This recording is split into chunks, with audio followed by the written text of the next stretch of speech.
Сәлеметсіз бе көрермен, біз бүгін мінекей сумен ойын ойнайтын боламыз. Міндетті түрде видеодан соңына дейін көріңіздер. Каналыма тіркеліп қоюды ұмытпаңыздар.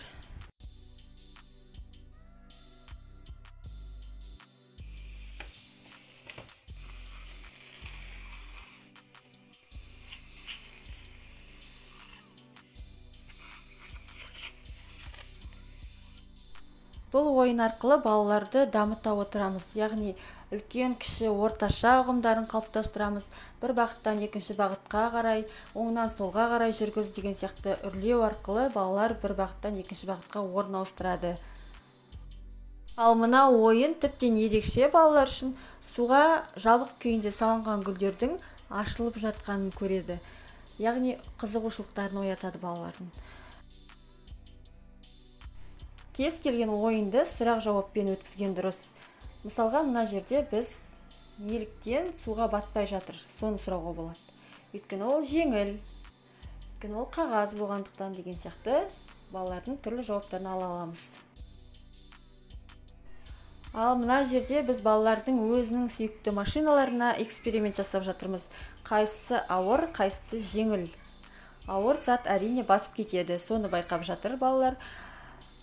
Көлемдері бір болғанмен, олардың салмақтары әртүрлі екенін байқайды. Және ең қызығы, мінекей үлкен машина болса да, ол өте жеңіл екен. Неліктен? Өйткені ол жеңіл.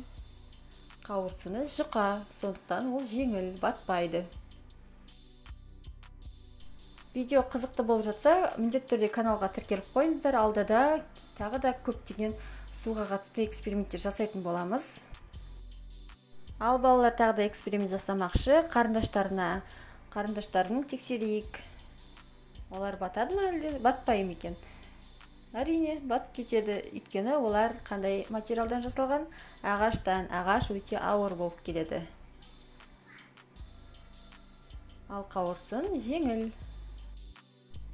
Келесі эксперимент біздің суларымызға. Таза суды 2 стаканға құйып аламыз, жақсылап. Судың түссіз мөлдір екенін балалар байқады. Ал енді балаларға түстерін таңдауға еркіндік береміз. Қандай түсті қаласа, сумен бояуға болады.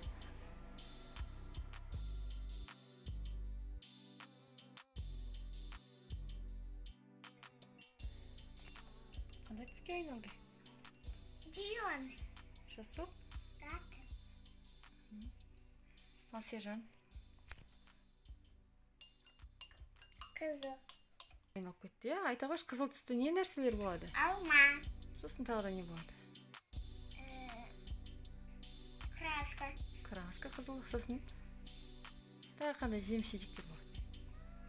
Фруктылар болсын, айта бер. Қызыл түсті. Ягоды. Малина. Малина болады қызыл, е? Сосын? Да. Клубника. Клубника болады екен қызыл. Дұрыс айт.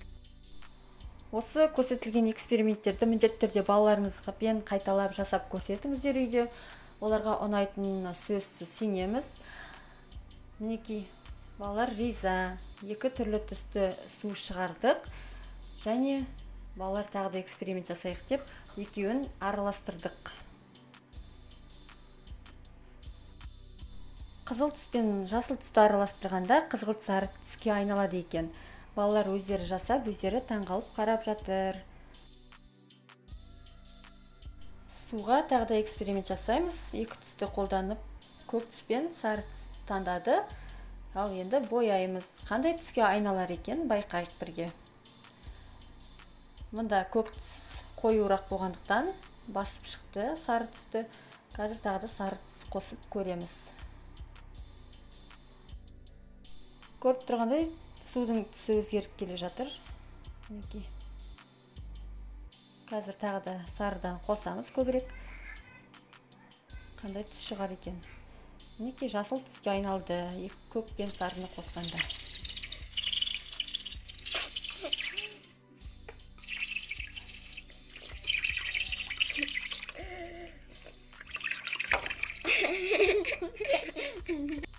Ал енді суда фокус көрсетеміз. Балаларға алдымен осындай астында қағазға бұл салфеткаға сурет салып аламыз. Соның үстінен тағы да таза салфетканы қоясыздар және аласыздар да суға саласыздар. Болды.